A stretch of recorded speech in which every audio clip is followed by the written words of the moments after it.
Monsieur Galimand, vous êtes arrêté dans le cadre du meurtre de Madame Chicot. En effet, nous avons retrouvé sous ses ongles du sang vous appartenant, ainsi que d'autres indices comme des cheveux coincés au niveau de son pendentif. Et nous aimerions vous poser certaines questions ou vous passiez directement à des aveux. Je vous rappelle que vous pouvez garder le silence et attendre votre avocat. Écoutez, vu les éléments dont vous disposez, ça va être très difficile pour moi de nier évidemment le crime. Encore peut-on parler de crime.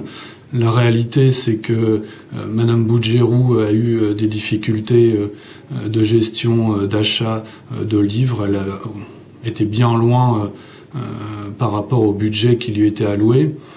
Face à ces difficultés, j'ai entendu Monsieur Boucourt parler d'une météorite présente, une pierre de météorite présente au labo des SVT, et il semblerait que cette pierre valait beaucoup d'argent.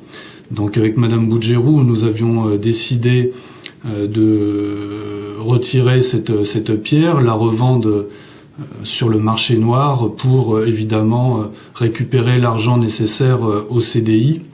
Argent qui nous faisait cruellement défaut et qui nous fait cruellement défaut en ce moment. Ensuite, alors comment s'est passée évidemment la rencontre avec Madame Chicot? Donc on avait prévu avec Madame Boudjerou le soir d'aller récupérer cette météorite, en se disant qu'on allait effectivement rencontrer absolument personne dans les labos à cette heure si tardive. Et en réalité, Madame Chicot nous a aperçus, elle était encore présente pour préparer des cours, elle nous a aperçus pour prendre évidemment cette pierre de météorite. La présence de Madame Boudjerou était difficile à expliquer dans le labo, donc le ton est monté, on a expliqué quelles étaient nos motivations, on lui a demandé de garder le silence par rapport à nos agissements. Elle s'est énervée. Elle m'a griffé, saisi un scalpel, donc c'était effectivement très dangereux pour moi. J'ai saisi ce que j'avais à disposition à côté de moi, c'est-à-dire un crâne. Il se trouvait que c'était un crâne. C'était utile pour se défendre et par réflexe, donc j'ai porté un coup pour me dégager évidemment de l'agression de Madame Chicot. Le coup a heurté sa tête. Donc on l'a retrouvée inconsciente sur le sol, elle avait perdu beaucoup de sang. Par rapport à cette situation, il était difficile pour Madame Boudjerou et moi-même